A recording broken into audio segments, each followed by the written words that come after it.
इस क्वेश्चन में डायमंड के 5 कार्ड्स हैं, एक 10 है, एक जैक है, क्वीन है, किंग है और एस है। तो वो कह रहा है कि इनमें से एक कार्ड निकाला है हम, तो इस बात की प्रोबेबिलिटी क्या होगी कि वो क्वीन हो।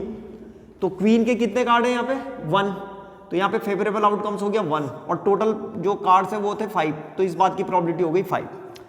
अब दूसरे नंबर में पूछ रहा है वो कि मान लो कि पहले वाले में जो है क्वीन निकली है, तो उसको उठा करके अब एक तरफ रख दिया, यानी कि इसका मतलब ये हुआ कि इन 5 कार्ड में से अब क्वीन नहीं रह गई, तो दूसरे वाले में क्वीन नहीं है अब, तो इसको हटा देते हैं।